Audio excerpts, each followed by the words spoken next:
in kidnapping. Take me to court. VDM rejects police demand for evidence needs on Ogun expands access to home ownership through flexibility financing option. And let's check the back page of the Nigerian Tribune newspaper this morning. Why I resign as NFF boss. Gusau as Tinubu direct comprehensive reform of Nigerian football. Champions League draw. Man City to face champion PSG. Arsenal battle Real Madrid. Liverpool agree 140 million euro Barcelona deal. These are some of the stories that makes the dailies this morning. Well, from the Nigerian Tribune onto the Vanguard newspaper, which is with me right here this morning. This story has to be this one. NFF board resignation. Tinubu directs comprehensive football reform. It's a story you find on page 10. And yes, indeed, there are writers on that particular page. Gusau says, I stepped down for love of country. And yes, it's confirmed the Vanguard's reports from the day before where they mentioned that the NFF president and other board members resigned. Gusau orders should be probed. That's coming from Ikana. Destruction of Nigeria's football shameful. That's coming from Owolabi. His resignation provides opportunity for thorough cleanup. That's coming from Odegbami. Baku points way forward, warns against recycling their mentors. NSC splits over choice of normalization committee chair. Yes, indeed, that's a very crucial period in the Nigerian football. Well, of course, on page 19, 756 cases in 7 months. Experts seek tougher action against Nigeria's sexual violence. On page 33, Nigeria's economy stabilizes. That's coming from NEC. On page 9, 2027 peace accord. Desperate politicians can't be trusted. That's coming from the CSOs. Now to page 5, full hike. Labour, CSOs accuse federal governments and operators of gang up as well as exploitation. Well, they have decried the regulatory failure. The riders also point at consumer protection agencies and others need to protect Nigerians now. That's coming from CISLAC, and Ipman is saying why fuel price is high. On page 14, crude oil imports hit 2.39 million MTE across Lagos ports in August. On page 8, flood. Federal government alerts 915 communities, 19 states at critical risk. And on page 12, 14 billion naira road contract, Umahi Films, orders arrest of Atland MD. Now let's flip on to the inside pages of the Vanguard newspaper this morning, starting from what we have on page 6. Interesting story.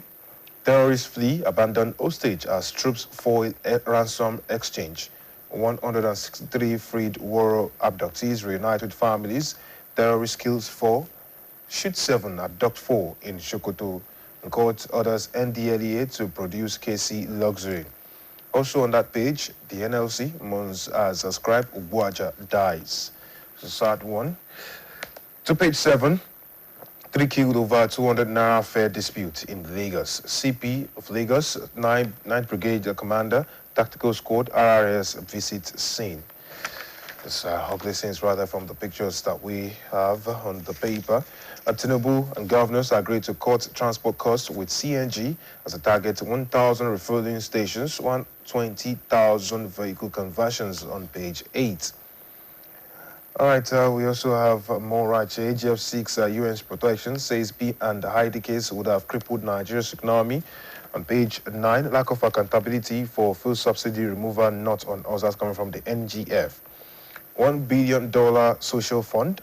Reform without relief is cruelty. ADC tells Tinubu. And of course, we have on that same page 967 more Nigerian returnees arrive Lagos from South Africa.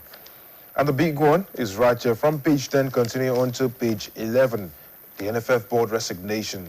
And of course, Tinubu's comprehensive football reform in the works, according to what we have right there. Okay, we're also looking at what we have on page 12. Fubara opens 100-bed rehab center and the General Hospital in Rivers. Opebolo task new commissions on service delivery to Edo people. Flipping to what we have, sweet and sour, 40 years of excellence. Okay. On the Weekender, that story about 756 cases in 7 months. Experts seeking tougher action against Nigeria's sexual violence. Also, in those pages for the Vanguard Weekender. We have survivors recounting their ordeal, how militants and poor mining pits are driving plateaus, recurring deaths. 16 months after death, Abia widower still can't bury wife. Why doing nothing is the ultimate research you need this weekend. Well, you might just want to read up on that and see what all of that is about. All right, so flipping on furthermore, there's a lot of commercials this morning on the Vanguard newspaper. But Naira watch, when Naira depreciates to 1,407 per dollar in the parallel markets. Also on page 34, Jam Camps candidates says old O-level uploads remain valid. All right, that will be very important for people to understand. Now to what we have on Facing the Kaaba. OMC urges Muslims to be active in nation building. It's on page 36 right there. And on page 39, that's a sports page, Shemi Ajayi says, I'm ready to fight for my shirt in Super Eagles. Tinubu directs comprehensive football reform. It's also in there. FIFA Under-20 Women World Cup. A break for Falconets as a visa crisis crashes World Cup dream. UEFA prepares criminal complaint against Infantino. Gosol indicts Pinnick over Nike slave deals. Champions League draw, defending champions PSG set for epic clashes with Man City and Barcelona. IBF heavyweight title fight. Itauma will stop Egovic before round 7. That's coming from Obo. And the stories continue until the back page, where we also have the NFF Emergency Congress to appoint normalization committee on the World Cup qualifiers in basketball. The Tigers lose first game to Cameroon.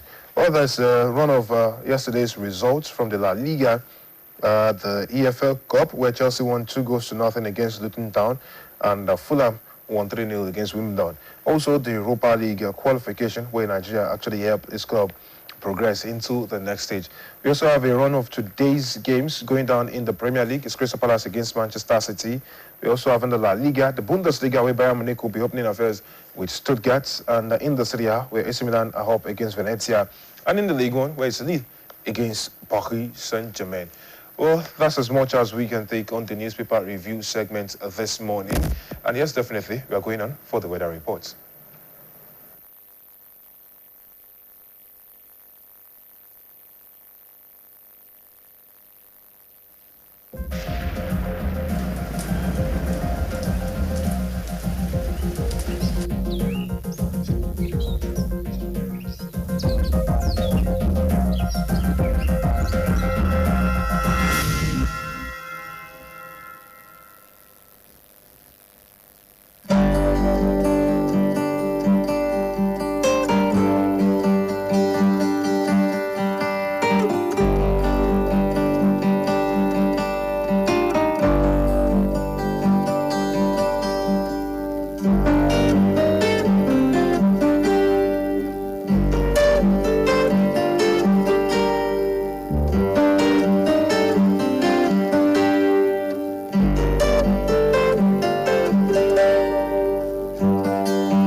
Thank you very much for sticking around with us up until this moment. We are in the interview segment and we are talking about something very important to us as Nigerians. Well, for more than 3 years, we know that Nigerians have lived with the consequences of one of the most consequential economic decisions that we've taken as a nation. And yes, indeed, that is the removal of the fuel subsidy. And the promise was a painful reform today for a stronger economy tomorrow.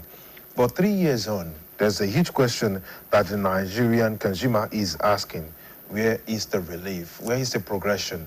Are these really solutions? Have we found the much needed solution rather to help us? But then there are complications as regarding the back and forth on the recent moves, statements actually directed by one of those contesting for, the presidency seats rather in Atiku Abubakar. Yes, he was indeed the former vice president of this nation under, the former president, that's talking about Olusegun Obasanjo. And this morning, the conversation is about restoring food subsidy, solution or retrogression. To help us delve into that, to shed more light on that, we have a business management consultant with us right here this morning. And he is Honorable Kunle Olatunji. You're welcome this morning. Thank you very much. It's my pleasure to be with you this morning. And regards to Nigerians watching us. It's good to have you. Thank you very much. Now, the most curious question that a lot of people have asked about this first subsidy issue, was the timing right back then to have actually made the announcement? Well, for me, I think the president made a good decision to set the ball rolling on the issue of first subsidy removal. However, like you asked me, is this the right time to do that? I think I would have suggested that probably the president should have waited a little while, maybe 3 months, 4 months, thereabout, to let Nigerians get ready for the reality of the need for us as a nation to go that route. Because we were living on borrowed time. As at the time the president came in, obviously during the preparation for that 2023 budget, there was no provision for this first subsidy engagement. Well, people were complaining, why did he do that at that time? It wasn't wrong, absolutely, because technically there was no provision from June 2023 for subsidy within the budget. So how did you expect him to get fund for such a very enormous and huge challenge? So it wasn't a bad thing that the president, but I would have suggested that because there will be consequences for the removal of subsidy, and Nigerians were not ready for those consequences. It was a very hard and painful reform, but let us be honest with ourselves, very necessary. We're only borrowing time. There was no way we could continue that route, as at the time we stopped the first subsidy. In a recent interview by the former vice president, Atiku Abubakar, he was answering question, and he said something about this fuel subsidy, that is going to return targeted fuel subsidy, and that has generated a lot of conversation. People are saying that, yes, that is the next thing to do because of this reform. And in fairness to this former vice president, Nigerians are feeling the brunt of this high cost of fuel, transportation, food, and what have you. But recently, of course, President replied to him and said that he said it's a level of ignorance to understanding the economic situation and also the government. It's just a political statement. Now, from your own view, do you think the former vice president now knows what every other person does not know now? Because you remember that when he was contested 3 years ago, he also said that he's going to remove the subsidy. So what has changed? Yes, I'm not the kind of person that berates individuals. However, but we have to talk about realities and engage ourselves on certain ideals of governance. I'm sure many people are wondering what went wrong. You already said, what went wrong within these 3 years that Atiku Abubakar is changing the goalpost about his commitments to that aspect of reform. It's unfortunate, very sad that anyone would consider a return back to fuel subsidy. However, I would have expected him to emphasize on reducing the pains, because the gains are enormous for Nigeria. For us to go back to that route, it's like going back to perdition. Because let's start from, the reality is globally, fuel is a global priced item. I mean, petrol, like any other aspect of the oil and gas products, is an international priced product. And we are far behind other nations when it comes to pricing. And how did we get to these routes in the first instance? We should be asking such questions. What brought us into subsidy? Subsidy simply means that this is the ideal price for a product if you are going to buy it in the market. However, because of certain sentiments, people will make noise. Even before, you remember the president now, President Bola Ahmed Tinubu, at a point also fought assiduously against fuel subsidy. But when he got into government, over time you begin to realize certain things you don't know when you are. You can't blame anybody for certain level of ignorance at any particular point in time. But when you have now realized that this is the best way to handle situation, please go ahead for the ideal. And that's what the president did. Now, what former President Atiku should have been hinging upon is how do we reduce these pains that is that not why he said targeted? Yeah. So bringing back subsidy is different from reducing the pains. They're not two issues. Now, what he said is going to subsidize the crude oil, where it's going to now say that, okay, this is the amount to be sold to Nigerians. Not the refined product. That is not feasible. That's the reality. It's not feasible because there are several costs involved. When you are, I was going to mention how did we get here. One, our refineries were not working. We're actually, yes, a producing country, but that does not guarantee that we should buy fuel at the very ridiculous cheapest prices. But just like, let me use the instance of a butcher who kills cow and sells cow. Does that mean that the child in the house must eat 5, chunk of meat every day? It's going to affect him or her negatively, health-wise. Number two, at a point you even get oversaturated with that. So for us in Nigeria, we expect that fuel should be reasonably affordable. That should be our quest. There are so many wastages. You have people having, and in actual fact, the policy of fuel subsidy was not actually beneficial to the poor, the ordinary Nigerians, because the NPS record showed that just about 3% of Nigerians are directly using fuel. Majority of those who are using fuel are rich people who have 4 or 5 cars, apart from daily transportation, engagements using public transport system, which is very common with the common Nigerians. However, majority of those who are enjoying the benefits of fuel subsidies, like I mentioned earlier on, this is the actual cost of this item. But because Nigerians out of sentiments could not afford, we felt they can't afford that much, government now said, let us pay the balance.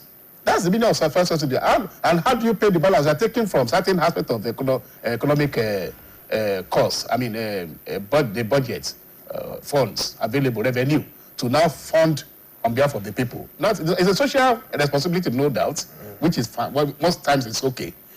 All over the world, there are occasions when government will take responsibility of social cost. Okay. There's nothing bad about that. But not on a regular, daily item like fuel. It's a choice to take your car and put your car on the road. It has no direct value to the government. So if it's a choice to have 5, 6, 7 cars, that's your choice. You should be able to be responsible to pay for the fuel you're using. So we are far behind ideals of regular pricing regime in oil and gas products, and that's why I support absolutely every year for about 4 trillion naira on subsidy alone, whereas they are putting pressure on other for funding of other very, very important aspects of governance. 700 billion naira for agriculture, 2020 to 22. All right, sir. So those are the hard realities. We can't continue that route. All right, thank you very much.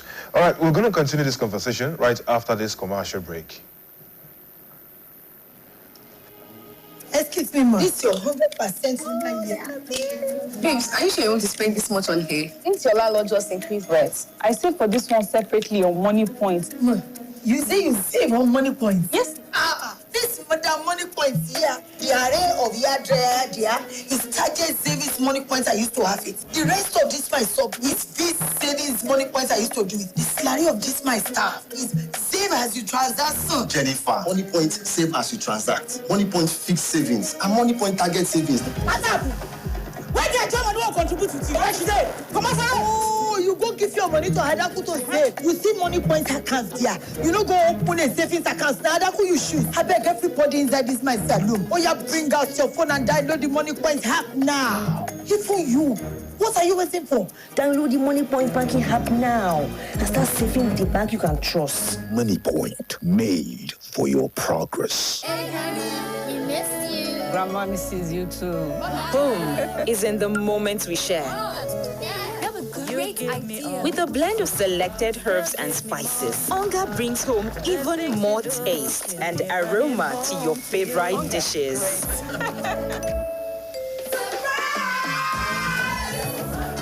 Shared moments deserve great tasting meals.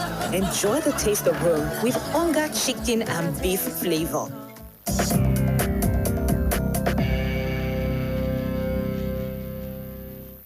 All right, thank you very much for sticking around with us. We're still in the conversation about restoring food subsidy, solution or retrogression.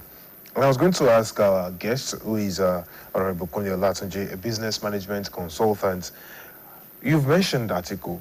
You've mentioned that he was in power, but not presently in power. We also know, by history, that the present president did fight against fuel subsidy at some point in time, before getting in power.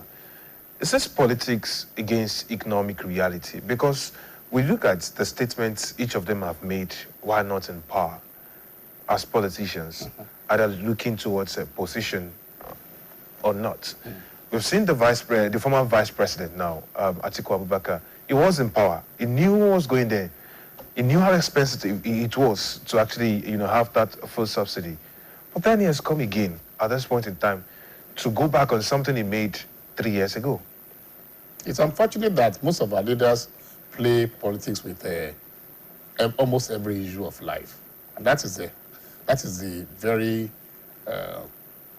sincerely annoying part of governance and leadership in this country. Very worrisome.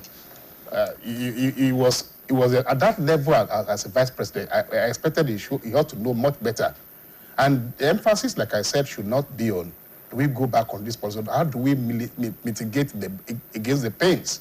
Because most times when we are coming up with some reforms, naturally there will be some challenges. Unfortunately, this government also made a mistake by not engaging people to explain and let people appreciate the reasons and then the benefits of these reforms. Most of the reforms that they are putting in place now are things we ought to have done over 30 years ago to move forward as a nation. That's why we are still backward on several aspects of our lives.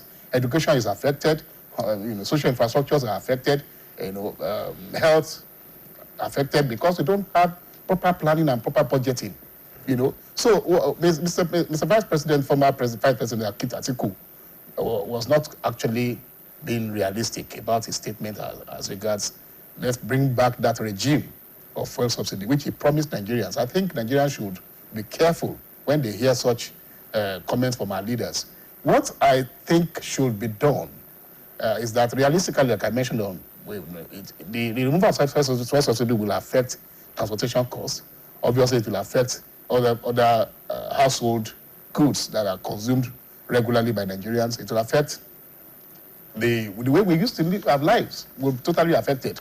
But instead of that, what government ought to have done is to put in place remedies, programs, action plans that will reduce the pain. Let me give you an instance. I live at Idishi, coming here this morning. Some years back, before the removal of subsidy up to 2022, if I was coming to Idiakwe from Idishi, it would take me almost about 1 hour because of the roads are bad. But now, I tell you, I'm being honest with you, I got here in 15 minutes from Idishi to Idiakwe, to Bashorum, 15 minutes. The roads are much better. Just a few portions of the road that were not too comfortable. But the rest of the road from Flynn down to this place, fantastic. And how did we get that done? Because they plowed back some of the benefits of what we seem to have lost in fuel subsidy. The federal government has to insist and synergize with the state government to ensure that this backlog of challenges that we had are quickly resolved. If you have put in good roads, Nigerians will not feel the pain so much. Their cars will not be going bad. They will be able to get to where they are going. You reduce the amount of fuel you're using. And then transit, mass transit. Those are programs they should have put in place. I was the only one that came with my car. If there were transit programs, excellent transportation system, good, fantastic, very comfortable, I didn't need to put my car on the road. I think these are issues that we should be looking at. I think that is what some Nigerians are saying. And let's look at this issue of what has been generated since this removal of subsidy. For the past 3 years, Taiwo Oyedele breaks down the money and said that 15.8 trillion naira have been saved, and 5.4 trillion naira to the federal government, 6.3 to the state, and 3.88 to the local government. However, Nigerians are still facing and feeling the brunt of this, because now you said the road was, thank God the road was good while coming, but I think you can only say that because you're coming from that area and maybe because you stay in your state. However, some people are still, finding it difficult to get to their work because of the cost of transportation. And is there no alternative things that should be done to mitigate this hardship?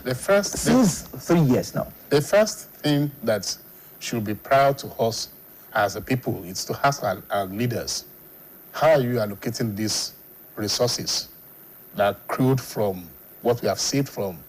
We agree, all of us agree that let's not go back to that route. We can't continue. However, we expected that there should be some level of commitment from government when we now take back this to the level of local government, state government that you have mentioned, in terms of sharing formula on the state resources. We expected that as at now, things should have improved much better. It's just like you mentioned, my area was an elite class area, so to say. We expected that in our rural areas, rural community where they have agricultural products, and they would need to move items down to towns. Most of these areas have not been affected. They have not been, government has not really done so much in terms of road development in those areas. Our rail transport system is not so efficient yet. Aviation is still having some challenges, and so the areas of concern should be, how do we allocate these saved resources, employ it back into social benefits? If that happens, people will they're not going to complain so much. Agriculture especially, agriculture and road construction especially, those are, and health and education, those are critical areas Nigerians are concerned about. If you're able to get it right in education, where our schools are functional, where our roads are also, we go back to our social infrastructure, there's security in the system, and people can go back and do it. We will adjust in a very short while. But on the flip side, don't you think that Nigerians are in haste to see results of all these things? Nigerians are not in a haste. Okay. Because reality is that globally, governance is about making life convenient for the people. It's not about managing lives. The kind of things we hear from our government, for Kobale, relax, we are coming back with solution. That's not the global practice in governance. Whatever government has to do reasonably well to make sure life is, enjoyed by the people, government has that responsibility to the people. For how long are we going to wait for eternally to be able to enjoy the benefit? And we see the money coming in. We don't see results. People will complain. What we are saying is that at both levels, at the 3 level tiers of government, at the federal level, their responsibilities are there, very clear in the Constitution, on the exclusive list. The responsibility of the state government on the concurrent list that is jointly managed by the federal government and the state they are also very clear. And that of the local governments are very clear. But you see situations whereby in so many states, only 1 or 2 tiers of government are being felt. Nobody is feeling the impact of the local government. And local government has a lot of responsibilities. The allocation has to be allowed to, simultaneously work with that of the federal government and state government together. So when you want to put in place this kind of very excruciating reforms, naturally, they are difficult reforms. You have to just be bold and say, we are going this route as a government, taking the people to where they ought to be. Fine. But however, you also have a duty as a government to ensure that people don't experience pains for too long. 3 years is getting too long. I expected some of these things. That's why I said I would have preferred the president to wait a little while. Before ensure that if we have to go and do borrowing, to put in place good roads, especially improve our road network. Nationally, that will have reduced the pain a lot. But government didn't do that. Okay. So nobody is going to listen to, let's relax a little bit, and it's taking too long. 3 years of pain, serious pain, is to be becoming too unbearable. All right, let's look at that hard question. Let's scrutinize what Atiku proposed. The presidency estimated that from his proposal, it would cost approximately 19.1 trillion naira annually. Yeah. Now, the big question, first and foremost, let's understand that is the presidency doing their own calculations. It's an independent, one from the presidency, not one that we have economically calculated right there. But then, if that annual cost is anything close to that amount, where is the money going to come from? That's the question. You've raised a very big question. Who funds that? 19 trillion naira. Presently, we are saving close about 11 trillion thereabouts on a regular basis. And this goes back to the economy. Who pays for that money when you have removed the subsidy?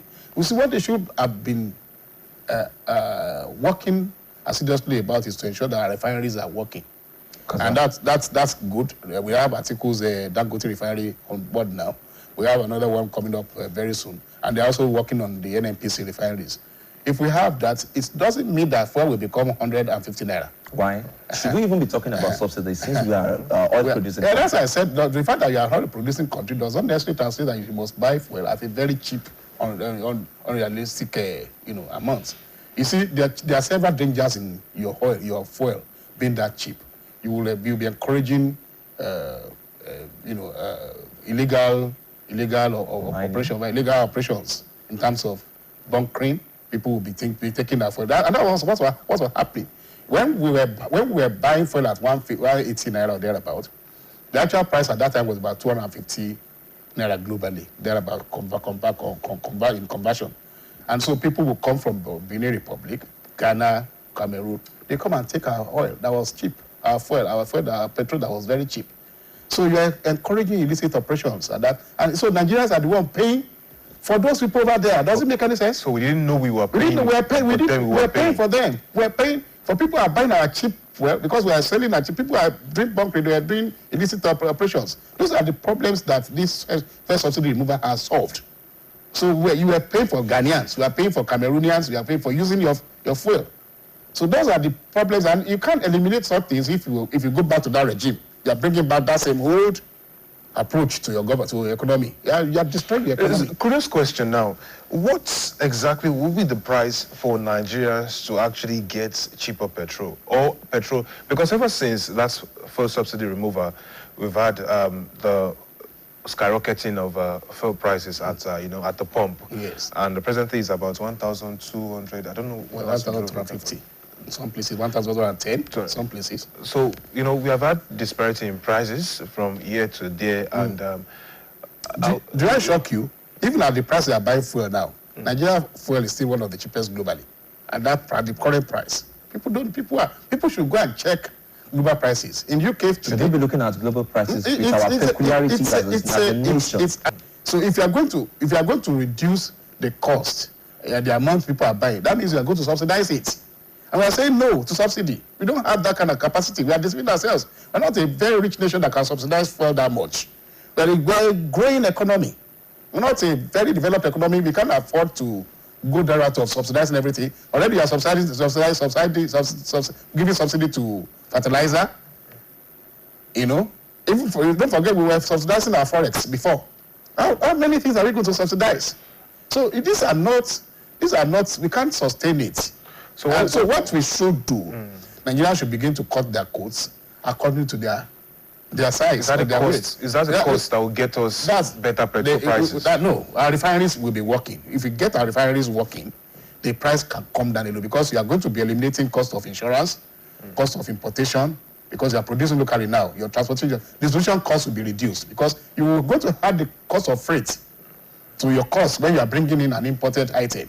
Because we were importing before. Our refineries were not working. NNPC was in comatose. So, but if you get our refineries working, we have local refineries. If you can engage people, we are going to get people employed there. Instead of you spending, because when you are importing, you are only engaging those countries where you are importing from. People are going to get work there. They are going to pay them salaries that while on our own, and you are a producing country in Nigeria. It does not make any sense. So let us get our refineries working. Let's get the system, operational, and of course liberate it. Which government has done to some extent, releasing some of these functions to private investors. When it is profitable, reasonably, people will come and invest in Nigeria, and then you as a leverage, you have a better leverage as a nation. Your system is working, so that the cost will gradually reduce, but not to the extent of 150 naira, but can get about reasonably 700 naira. Okay, let's look at the recent moves by the federal government, the presidency actually, to ease transportation. Yes. Because people cried out about the fuel prices at the pump. And now we've seen the moves to make conversion to CNG, more CNG buses to ease. Is that something we should be looking at this point as Nigerians? I mean, the use of buses, to transport people, transit buses and all of that. The basic thing is that I want to get somewhere. How I get there, is it convenient? Is it neat, clean? I mean, can I achieve it? I can't go back to coal now. That's quite dirty or whatever they can. I say you can do a way of managing the emission. However, globally now, most countries are even going on solar panel driven vehicles. Several options are available that we should be looking at, and Nigeria is now going gas, which is fantastic. Government has said, okay, gas is cheaper. Let's use gas-powered engine for our vehicles. And that's fantastic. If that, you can also go solar. So all of these things that you really mentioned will definitely take our attention off emphasis on gasoline. And at that point, we'll be able to reduce the pressure on our oil and gas system. Then, we can look at there are better alternatives. We go those routes of gas, solar-powered engine vehicles. Fantastic. It will reduce the pressure on fuel, and the price will come down reasonably well. Okay, now, recent... and those ones are also neater than, Before this morning, we have 500 CNG stations in Nigeria, but yesterday, Tinubu, as President Bola Ahmed Tinubu, orders 500 more CNG stations, target lower transport fare nationwide, and bringing everything together, making 1,000 nationwide. Now, but before now, we used to see some keke, some vehicle that use CNG, but the price is not changing, despite they are getting it. Is there going to be a regulation that is going to say, okay, if you are getting CNG, then your transportation is going? Because if we still have it the way we have the 500 now, is there going to be any difference? Yes, you are operating a very free economy, whereby force of demand and supply determines prices. So government cannot do so much about insisting. It is the people that realize that, look, we're not getting this thing cheaper. You insist, you ask the vendors, transporters, they will know that, okay, fuel is cheaper now. Nigeria is a very funny country where things that go, when prices go up, there are prices, and there are respites, opportunities to reduce the price. It's a funny country whereby things don't naturally come down. But that's, by the way, there are factors affect that. Ignorance of the people as well too. People are not aware that prices have come down. But over time, when people begin to see, you begin to see the reality. If people don't patronize you, you are on your own. You will definitely bring down the prices, because if there are so many vehicles now that are using CNG, people can now move around. That will reduce the number of people that will be on the road requesting for, that want to use public transportation system, because they have alternative apart from petrol. So naturally, over time, without government even putting in place regulations, prices will come down. But to take a while, maybe about 5 months. If they can actually go that route of the 1,000, 1,000 is even too small. It's small. However, I want to ask that. Don't you think it's because of the statement made by the former vice president? What is pushing the president to now say that let's increase the number of CNG stations now? Do we need to? It looks like we put the cart before the horse now. Before we put you said something about putting measures in place before the implementation of the policies. I don't know those people that are very close to Mr. President in terms of giving advices on reforms. Like I mentioned earlier on, these reforms are fantastic. They are good. Look at the tax reforms. Look at several reforms that we have put in place. They are fantastic reforms that are long overdue. But I know, as an economist, that when you are putting such reforms in place, there are consequences, there are implications, there are sometimes pains, and then lots of gains though, but the pains are there. They're not, they're just, you can't, take it away that those pains are not there. The pains are there, and they're not normal within the system. But the function of government, like I said, I'm repeating, is to ameliorate the pains, reduce the pains, make sure that people don't feel that pain so much and so long. That is the duty of government. There's no way, pressures can come from every angle, from the opposition party, from pressure groups, from sometimes agitation from the people in terms of protests and what have you. It is the duty of government to look into those issues that have been mentioned. I would have also recommended that we should increase the wages and earnings of Nigerians to be able to appreciate, to be able to manage this challenge. As at the time we're buying food at 250, 80 naira. Salaries was, minimum wage was about 30,000 naira. Now, we're now buying food at 1,200 naira. Minimum wage is 70 naira. 7,000 naira. Can you just oppose that figure?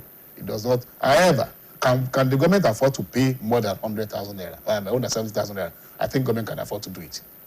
You can also reduce the number of, how do I put it now? You can also reduce when people are leaving the system, reduce the number of entrants, but expand the economy so much that the private sector can accommodate more people. If government cannot afford to take so many people, make sure if the system is working, if the system is efficient, you have a robust economy, the private system can accommodate more people than the government. Those are the areas. So government can reduce overhead and then train more, and then also put in place IT structures that will reduce the amount of people you are going to need. Reduce overhead costs and pay well. So when people get to government establishment, they are sure they are going to get well paid. Efficiency is much better. And then the economy begins to expand to accommodate more people in the private sector. So those are the areas. Look, there are so many sectors that have not been properly positioned in this country. The aviation system, our aviation should improve. We should be competing. In fact, probably be the leading country in Nigeria, in Africa, when it comes to aviation, because we travel a lot. Our people travel a lot. We do business outside the country. But look at the inflow of most other international airlines coming to Nigeria. Why can't we also develop our own aviation system and do international businesses? Why don't we expand our rail network system and reduce the cost of transportation? That's a very cheap means of transportation that we have not exploited. How do we bring all these resources together and reduce the pressure on the economy and expand the economy so that we can be able to grow, and in a very short period, we become the real African giant that we are supposed to be. I would like us to look at something differently now that we have not spoken about since we started. The government mentioned that the subsidy removal created fiscal benefits for us. But I'll take us back to what Wale Ednu said in July. That's the former Minister of Finance. He said the financial gains from subsidy removal and the FX reforms had been largely offset by higher debt servicing and increased government expenditure. Also, the IMF said that the estimated savings of up to 2% of the GDP did not appear to accrue to the budget in 2025. That's what they said. So if the subsidy removal actually did save money, but most of that money was consumed by debt servicing and government spending from what we have here, will Nigerians feel encouraged to keep paying the price without seeing the dividends? Yeah, the GDP is actually what gives a picture of how robust, how bad, how good the economy is. And the contribution of the oil and gas sector to the GDP is gradually declining. Other sectors are coming up very well. It shows, when you look at, if you do an average assessment of the GDP, you will see that we are reducing our emphasis on oil and gas. Now, we are going, like I mentioned, we are going into tourism. We are now going to blue economy. We are now expanding agriculture.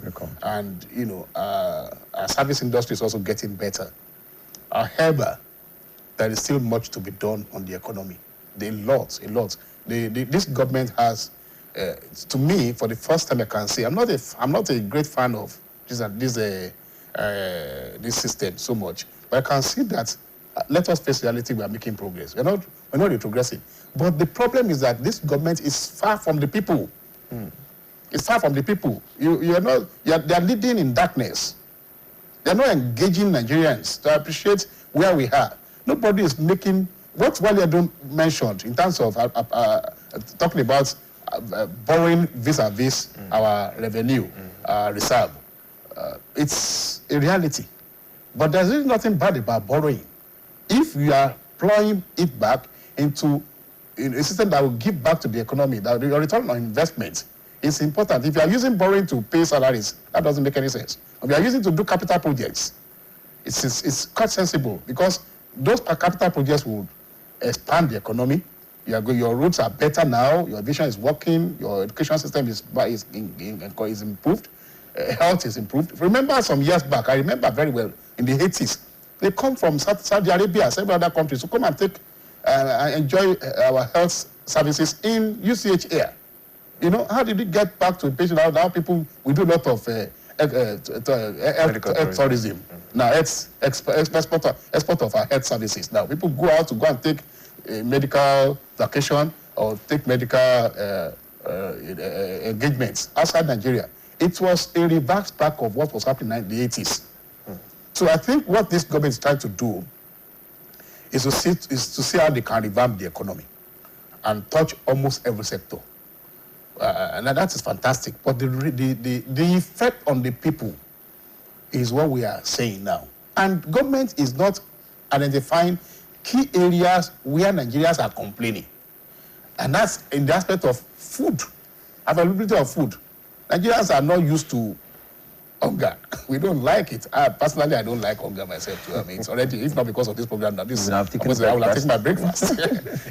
And jokingly, I was telling somebody, give me pounded yam, But, we're not used to, such, how do I put it now? There's a word we used to have in the 80s. When you had a recession like this, okay, reduce the amount of food you take, reduce your, so those are some of the things we need to ask ourselves. Are we living on borrowed time? Are we living on realities? Now, so government must be able to answer these questions and find solutions to the pains as quickly as possible. People are not comfortable. And it's going to reflect, it's already reflecting in our politics. Mr. President, what they do is no longer in that system. One of the things that consumed him was probably being frontal and was telling the government the truth. Borrowing is not bad, but people want to see the impact of the borrowing on the economy. They also want to see the impact of your reserve. You are claiming you have so much reserves, globally. Okoda will affect your balance of trade, either in deficit or in surplus. We have a surplus now, and which is good for us as a nation, and that's also good for our foreign exchange. So we must be able to sit down. Forget about party engagements. Engage people that have capacity to drive the economy. So the president should look outward, look beyond the APC structure, and find people that are sincere, that are ready, to work with him to ensure that this economy turns around within the short period. I was at a conference sometimes ago, about 2 years ago, at the University of Badon. We normally have these economic summits on a yearly basis, and I had the CBN. A director of CBN saying to us that they are going to look at regulations on CBN programs and then leave the forex to market forces alone. And I wonder, where did you study economics? How can you leave it to just force of demand and supply alone? That was wrong. And it's the presidential representative, a special assistant, I won't mention his name, a special advisor on economy to the presidency, came for that program and was saying something different. It was aligned with our position that no, you have to regulate it. You can't allow it to just be the force of demand and supply alone, the forex. You have to regulate it as well. When you are using that aspect of free exit and free entry, also regulations must also be part of it. And I'm happy at the end of the day, in a short while, you saw government doing the right thing. There were regulations. You can't totally leave the system to free flow. So government has a lot of duty to look at every sector of the economy practically and put practical solutions. Then engage Nigerians to understand to some extent why we are taking decisions. When you are saying engage the Nigerians, are you saying the government are not explaining enough, or Nigerians are not just listening because of the current hardship they're facing? Well, you remember there are mechanisms where government can engage the people. We used to have NOAA in those days. NOAA is still existing. It's still existing. It's still existing, but almost non-existent. We're not feeling their impact again. These are agencies that government can, MAMSA, NOAA of those days. They are fantastic agencies that government should put in place commitments in terms of fund them very well, to let people know. Averagely, in those days, remember in those days of MAMSA, NOAA, there are jingles. But don't you think people get to know about activities of government. They connect with the government. I recommended to the government again, said, okay, fine. Why don't you decentralize the media system of the presidency? For instance, now you have the ministerial advisor over there at Abuja. Nigeria is a big country, very wide. Before you know what's happening in Abuja, things are happening already in Lagos. Things are happening in Sokoto, in Maduguri, wherever. Why don't you decentralize the media presence? Because you are also operating a multi-party system here. The man here in Oyo State will not be praising Mr. which he obviously has not been doing. You know, he will not be praising the efforts of Mr. President. Most of the time, he's always at loggerheads with the presidency. I mean, the state government. And we are too partisan in this part of. If you have that kind of problem, why don't you decentralize your media system? Federal government is doing so much, people don't know. And I'm not supposed to be, I'm contesting for election myself too, you know, but the reality, I won't say reality, the federal government is doing so much, they are doing their own part. The state governments in most cases have failed. Local governments have failed. And then the brunt goes back to the president, to the federal government. So if you are doing so much and people don't know how much you are doing, as if you are not doing anything. But this brings us to the curious case of how much of mistrust we have, distrust in the government deficit that we have as a nation towards the leaders in power.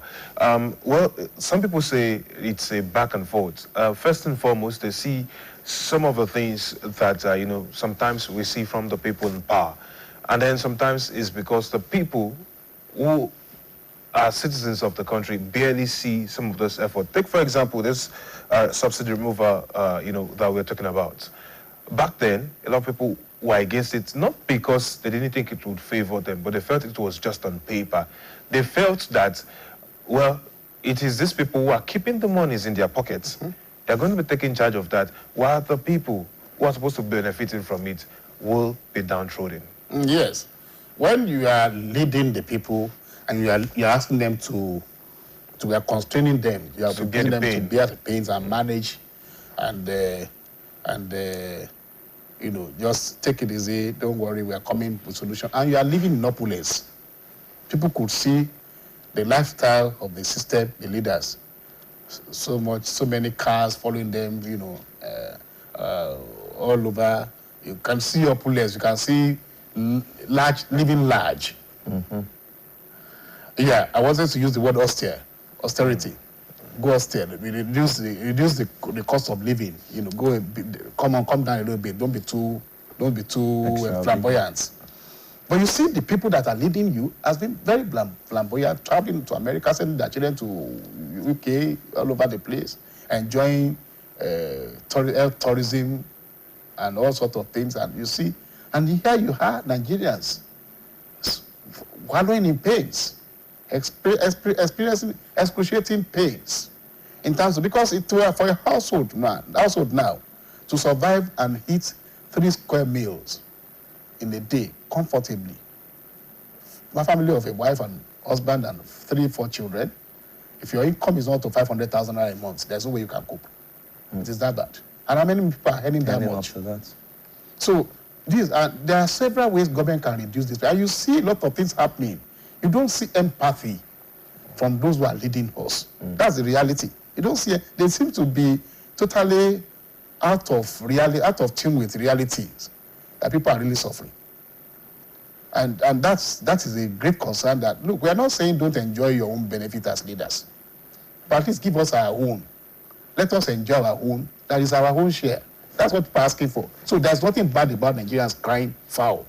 about the way our leaders are living. Going, there's nothing bad about it. I also take exception to the kind of lifestyle of our Nigerian leaders. You made mention about the work of the federal government. You said they're actually doing a lot, but it didn't get down to the Nigerians people.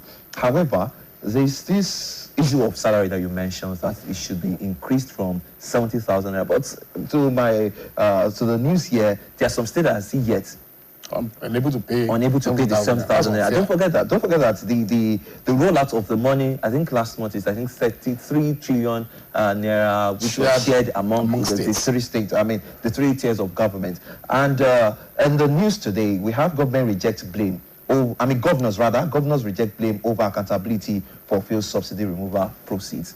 Now, the governors are rejecting the blame of accountability. However, you said that the federal government is working, but it didn't get down to the Nigerian people do not know much about what the government is doing. So what can you say to that discrepancy? There are two aspects of economy, two aspects of economics.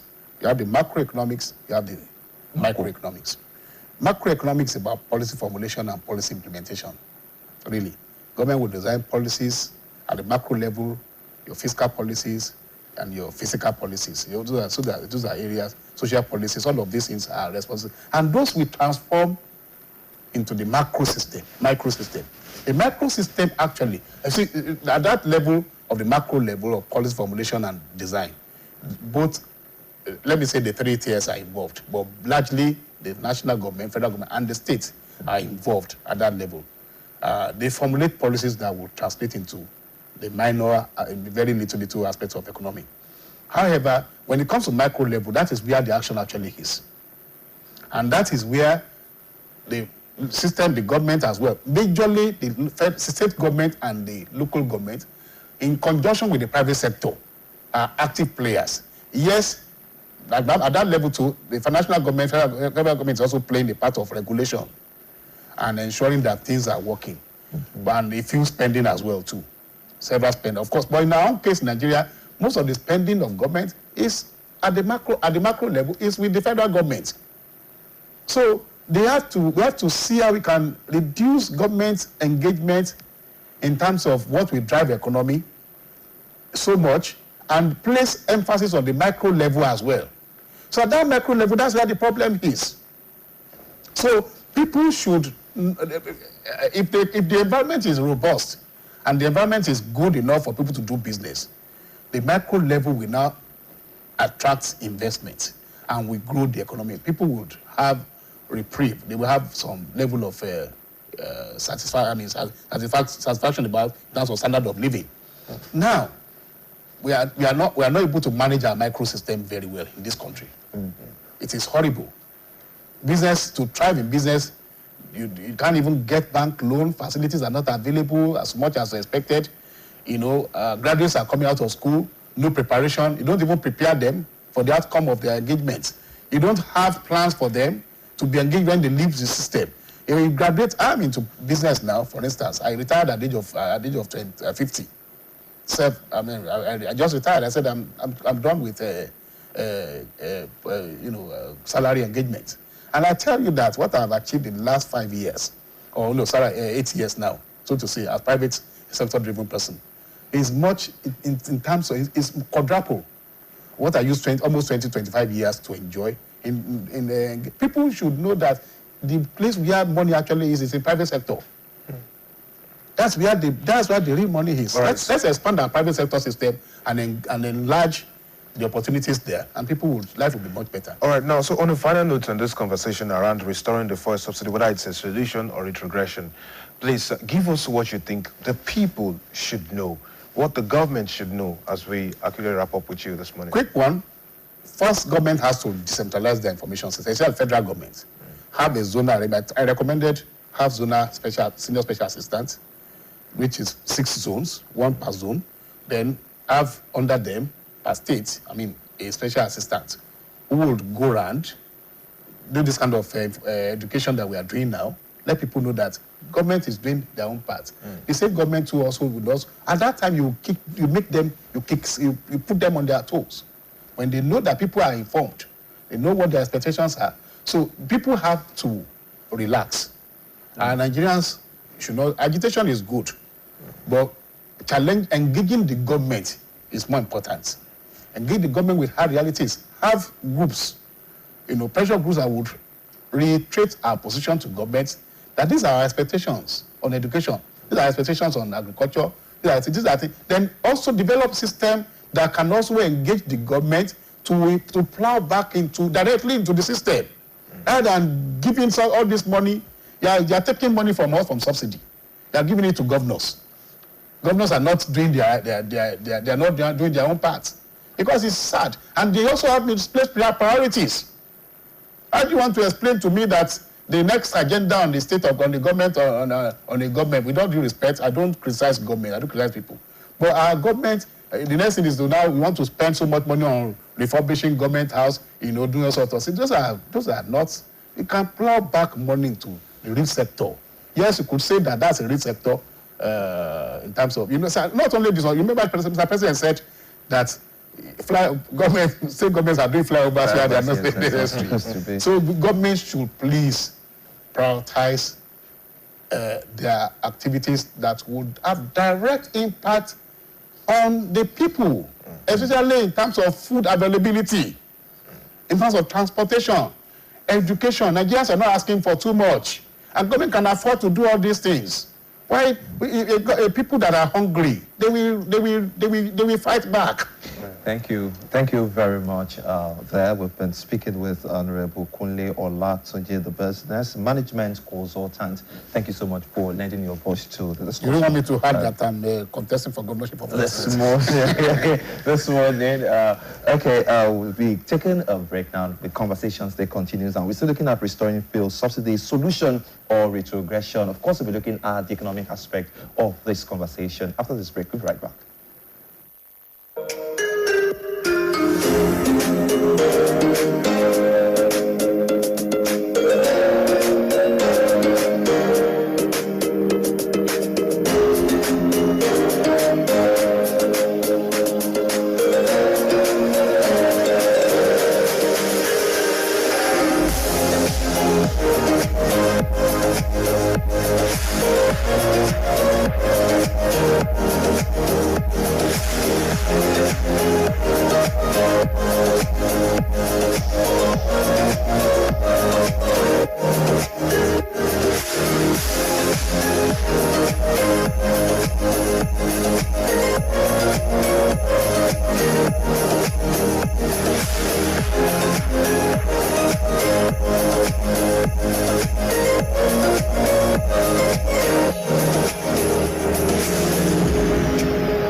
In the moments we share.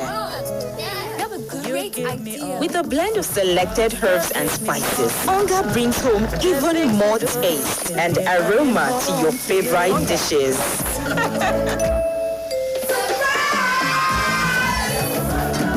Shared moments deserve great tasting meals. Enjoy the taste of home with Onga chicken and beef flavor.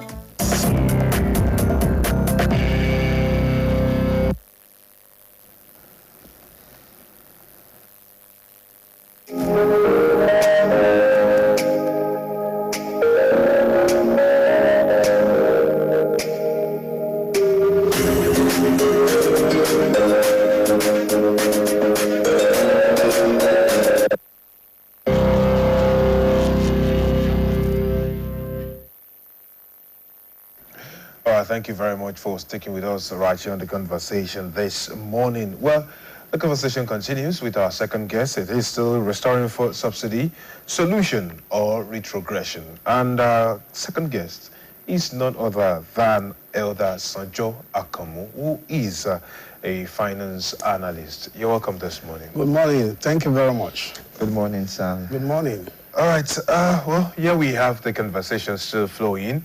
The former vice president, who is also a presidential candidate, that's talking about Atiku Abubakar, has spoken. There have been reactions from the government and from people across the country. It's quite the divide between politics and economics. And this is where you actually help us draw the fine lines as an analyst yourself on financial matters. What are your first thoughts as regarding that statement from Atiku Abubakar? Well, my first thought was Atiku was being emotive and he was attacking the vulnerability of Nigerians who over the 3 years, despite the suffering, have been unanimous in the gains and the gains of removing the subsidy. You're saying it was more politically motivated. Yes, that is a political statement. It's not born out of knowledge. Are you sure? Yes. Actually, when you look at it, it's just like taking Nigerians back another 10. You know, what President Tinubu did in 2023 was something that Jonathan, with enough political will, should have sticked his neck to do. But they all came against him back then. That's the nature of life. The entire entire state. As a father, it is your duty to take your children to where they're supposed to direct them to the proper way. If I can give you an illustration, very simple one. As a young boy, we love football. We play football around, okay? And then you got injured, and most of the time we hide it. I remember my mother watching me for some time, and saw that something is wrong with this guy, and he saw a sore on my leg. You know what she did? She just gathered some of my big brothers around, said, "Hold that boy for me." They pull up my trouser, saw the wound. The woman put hot water and opened the wound. Dressed the wound, did everything. As at that time, it was painful. I was even doubting if she was my mother because it was so painful. How can somebody be so wicked? But it was a necessary thing for her to do. Otherwise, today maybe I would have been deformed. So a lot of things that I've said it several times, lot of things that's supposed to have been done 40, 50 years ago. Even right from the time oil was discovered in this country, there will be a controversy on the appropriate pricing of our product. And we have been enjoying this over-subsidized product for a very long time that it now became a burden. It became a burden on the fiscal policy of the government and the monetary policy of the government. But are you then saying that we should not look at the other side of it? And that is to say that if you're saying remove it, are we ready? Have we put things in place that will help Nigerians understand, to see? You know, I've been on this program. Immediately the president removed the subsidy. And I was of the opinion that it was hasty, it was ill-prepared. And I ran into a document that was prepared by some economists, captain of industries, business people for President Tinubu. I think he was the one who asked people to go and do that research for him. And they gave him sectorial analysis of the economy, what's supposed to be done, what step he should take. And in that document, they gave him a 90 days moratorium to take certain steps before removal of the subsidy, because it was a unanimous economic decision of most Nigerians, especially people who know. Even most of the aspirants that that is why I say it was a unanimous economic decision that this is time for subsidy to go. But when you are removing that, there should be some social interventions, cushions that will mitigate against the consequence of removal. Those things were not in place. And that is putting the cart before the horse. What the government is now doing now, trying to rearrange, try to ameliorate, is what should have been done 3 months before that. That was the initial mistake, and I excuse the president then that it was euphoria of coming to power, and most expense of. Well, it was. I think it should be admitted that it was a mistake on the part of the president. Okay. Maybe he wasn't prepared for that question. Maybe he will have reframed that question. I will have reframed his answer to tell Nigerians that these things will go, but we have certain things to go. But when it's just it's gone. It's gone. And people lashed on it. Now let's critically look at the statement of former Vice President Atiku in his proposal. He proposed economic recovery plan and advocated a shift for consumption subsidy to production subsidy, with local refineries receiving crude at a discounted price to enable them to sell redefined petroleum products at lower prices to consumers. Now, it looks like it's quite a little bit different from what it used to be. Now, this is like a targeted reform where it's going to subsidize crude to refineries and tell them to sell it at a certain price, which is going to be affordable to Nigerians. Are you not seeing that as a green light? Unfortunately, it's very good as he's saying it, but when you created a problem over the years, this problem of subsidy, the problem of failures of our refinery, was created by this same government. So are we looking at the creator of the problem now? We are looking at the solution that has been created. There is no way we will look to the future that we will not look at the past. And that's why I'm saying that it's just being political, because they are the originator of the problem. It is well known that all our refineries in this country are not working. Perhaps he knows better now. Well, thank God for him, congratulations to him, but we still know that they are not working now. The only one that is working is owned by a private individual that is into business. I think what government's supposed to have done in actual fact is to make sure that whatever obstacle, I'm of the belief that after God, in fact, when you look at God, G-O-D in capital, that's the Almighty God. The little God, which is small G-O-D, in full, government of the day. That's God, government of the day. There is nothing that they cannot do if they have the will. Go after those people who are preventing the refineries to work. If all our refineries are working, they have their own fraction of local supply. I think Dangote Hall, we just fill the gap. But perpetually, some people are just ensuring that those refineries are not working, despite billions of dollars that have been expended on turnaround maintenance. Some people are behind it. I'm of the opinion that government should go after those people and make sure that whatever it costs to restore sanity, because we need sanity in this oil sector. There are so many things that are going wrong there. Some people are making sure that even Dangote do not get supply locally. That Dangote will now have to go and source for crude oil outside. It is unthinkable. So there's that disparity now that we have. Reforms, policies, realities.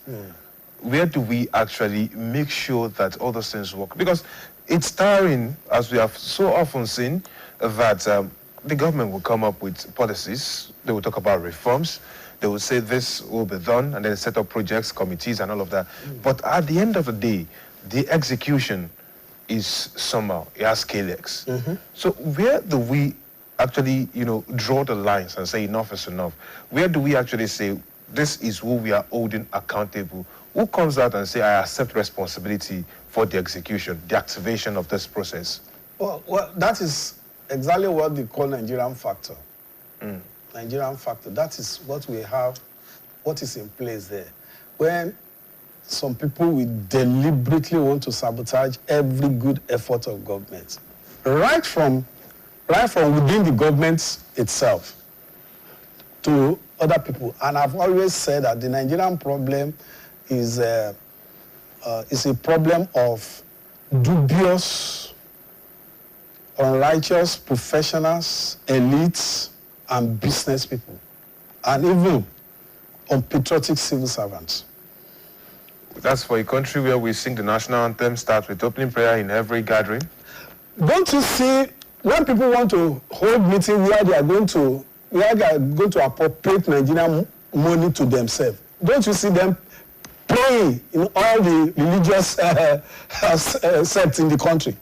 When you go to the meetings, somebody will pray the opening prayer, another will do the closing prayer, and in that meeting they will be working against the people of God that they are praying to. That is just the hypocrisy of our own society. How do we get out of that? Oh well, there is always a way out for people, but there must be a consensus of the people to say enough is enough. We should be able, number one, people should be informed enough to know who is their friend. People should be informed enough to know who is working against them. But the Nigerian society has been so impoverished that it is very difficult for people to even know. They have subjected us to remain perpetually at the survival level of civilization. At that level, what matters to people is how do I survive.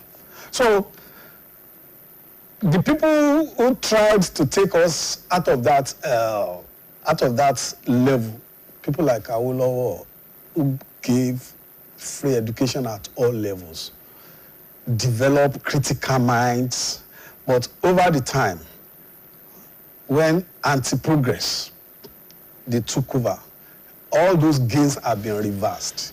Many people, both in government and among the citizens today, many will know the right thing, but because of their own selfish interests, they will not pursue. How do we reorientate people? Because we have to follow that flow and remove that selfishness. The only prayer I join people to pray in Nigeria, all this prayer that God will help us, God will do it for us, I don't answer those prayers with them. The only prayer I feel, God will raise up a leader that will change the mindset of the people through his own personal discipline and uprightness.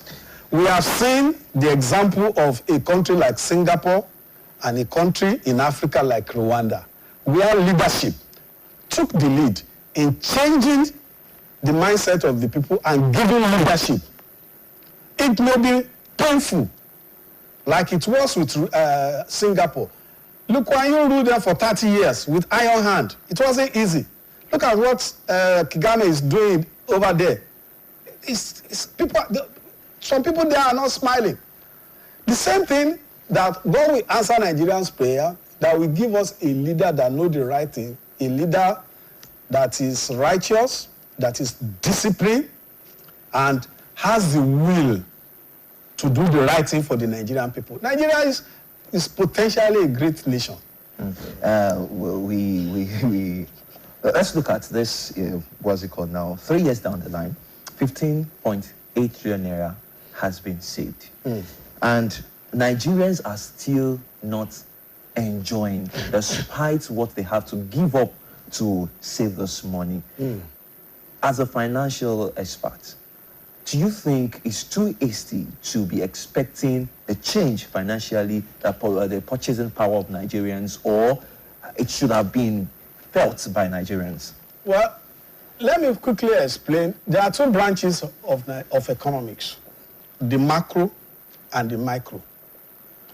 The question you are raising now has to do with individuals, households, and businesses. Exactly. That is a micro branch of the economics, which is more concerned to Nigeria. Yes, and if you look at the setup now, the federal government controls 80% of the macro, while the subnationals control 80% of the micro.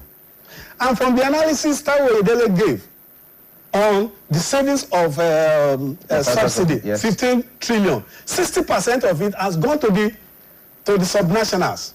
So, if the effect is not felt by individuals, by the citizen, then we should look at who are those people controlling the micro, which the subnationals are actually responsible. And that is where I think the focus of discussion and interrogation should now be directed to the people in the subnationals. What are they doing? What have they done? Because let me tell you something. When you look at the microeconomics of the Nigerian state today, I think there is a little bit of stability. A little bit of stability. The states and the local governments, they have their own rules to play in providing good roads, agriculture, make sure that there is massive investment in agribusiness, make sure that they provide housing. Those are the things that take money out of people. Education, health, food, transportation. Those are in the hands of our subnationals. But attention are not being paid to those. Governors reject blame this morning over accountability for fuel subsidy removal proceeds. Well, if they are saying that, we should be able to tell them that the money you are receiving, is it not a product of that removal? It should be it's a very clear and plain, fair argument that you have been receiving 3 billion. Now you are receiving 15, you are receiving 30, you are receiving 50. It's not reflecting in the life of the people. And you are the closest. The state and the local government are the closest to the people. How do you think how do you think Nigerians should ask the questions? Well, we are asking the questions now through this conversation because as time goes on, people's thinking will be changing. People's thinking will be changing, and then attention will now be focused on why things are not coming from the subnationals. People will begin to raise critical questions, and that is the way to go. If the microeconomic managers have succeeded in their own policies and yes, those who are managing the micro should complement. That synergy must be there. If it is not there, it will make nonsense of whatever macro gains they have made at the federal level. And that is very, very important that we all should understand this. Okay. Especially those of us that are not emotive, we are thinking from economic point of view. Okay. But just like I said, if you want to be emotive, you will see that Nigerians are very, very right. When you look at comments, especially those who are supporting Atiku, you will see that they are right. Because what they should expect, what they are expecting from government is not there. And they have not seen the gains of that subsidy removal. All right, Elder, we understand that people want to see the right dividends of democracy. Yeah. Now, going by the conversation this morning, and going by what you have said, what you have pointed out is that if we restore full subsidy, it is more of retrogression. But you feel like the removal is a solution, and they should actually work on, cushioning the negative effects, if I get you right. Yeah. This morning. Yes. Now, let's speak to the people. We have spoken to the government. We have said they should cushion the effects, the painful sides of it, and make the people actually trust them. Let's speak to the people now. What do the people need to understand? Because for everything to work, we must also have the right orientation, the right attitude to ensure that these things work. And it's not the government alone. What is our responsibility as citizens of this country? I think the people should know that economic policies, they are not presidential orders. Economic policies take time to manifest. So there will always be a period of sacrifice. People should know that there will always be. I've just told you about a country now, Singapore. It took them a lot of years. What if the people know, but they're not seeing? I mean, if you want us to sacrifice, I'm a Nigerian, you're a Nigerian, the governor is a Nigerian, the president is a Nigerian. Yeah, I'm coming to that because we have all seen that most people at all levels of government, especially local, state, federal, they are not feeling what we are feeling because They are living large on our own patrimony. So you want us to sacrifice? That is where I'm going. We should, when I was defining the kind of leader that will salvage this country, I told you about a leader that is disciplined, that is righteous, upright, that will lead by example. If you take those three, that's the kind of people that Nigerians should request for. Won't we have that kind of leaders in all our political leadership structures? We have not seen that in their lifestyle. We have not seen that in their lifestyle and the people around them. Some people some years ago that cannot even pay their rent. You see the kind of properties some of them are having. That does not reflect a fiscal, disciplined people in government. So Nigerians, they have the right to begin to look at those in government. That if you want us to sacrifice, you too should sacrifice too. That should be the sing song. Not that we continue to hail them. I've observed over the years that a lot of people outside who want to go into government to go and steal are even more than the people in government. So if you have a population of such, people will not ask the right question. But if you have a population of people that know that this thing is wrong and it's not continue, that we can sacrifice. But those who are the ends of affairs, they have roles, they have examples to give us that they are sacrificing too. So people should know that. And just like I said, it takes a while. Some 40, 45 years ago, nobody will ever pray to live a life of a Chinese man. They were just like dregs of the society. Very poor, but they were doing certain things. The reform was going underneath. By the time the reform started manifesting, Chinese government, over the years now, more than 90 million people have been taken out of poverty yearly. That is the result of reform. But we must also look at the leadership of that government. Are they living large? Are they sacrificing or not? So those are the balances that we want to see in governance. That people understand that things will change. It will not be immediate. But those of us that are the captain or championing that reform, let us see the way you live too. So we don't just see you galvanizing all over the place, buying properties all over the world. Why Nigerians are suffering. Now, there's this saying that Nigerians is full of peculiarities. We have our own peculiarities. Oh, yes. However, this reform, is it the one that has issue or the implementation or those behind this reform? I think the reforms are okay, but those people who are supposed to do the needful, they are not doing it. That's just the summary of it. There's nothing wrong with removing I've said it, and I've even mentioned it several times here, that right from the inception of oil, we've not been having the appropriate pricing. Nigeria has always been enjoying, we have been enjoying the subsidy, we have devalued or ridiculously reduced price of the product.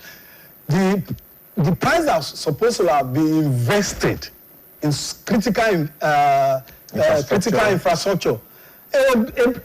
One head of state said the problem of Nigeria is not money, but how to spend it.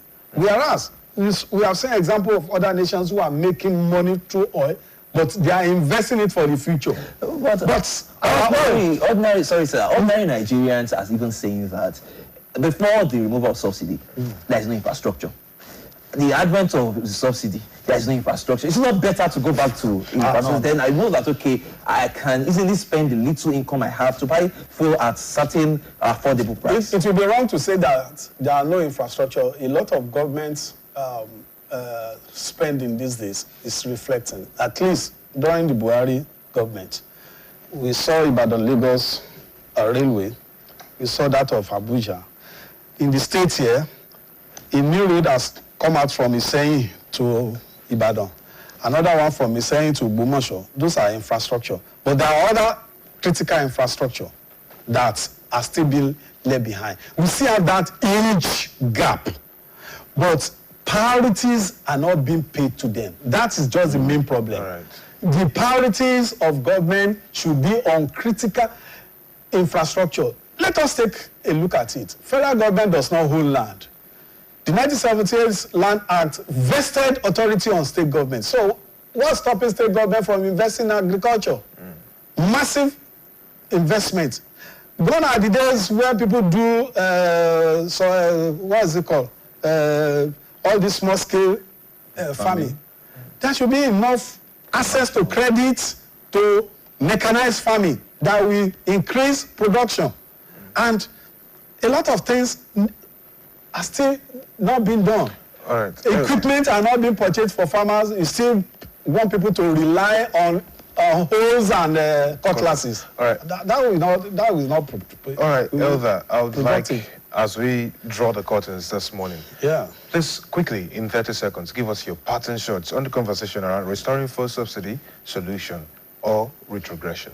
It is, removing it is a solution because I've provided revenue, and I will want to advise both there's one aspect of the macro policy that government is just doing in bit, and that's cash transfer to individuals. It's part of their responsibility. I think they should step it up. Then state and local government should direct the increase in revenue to things, to areas that will have positive impact on the lives of people, especially in the areas of transportation. All these transporters, the way they increase transportation prices at random is not helping people because there are no government vehicles on the road. The few that were on the road, they are just doing almost, let's say, 0.10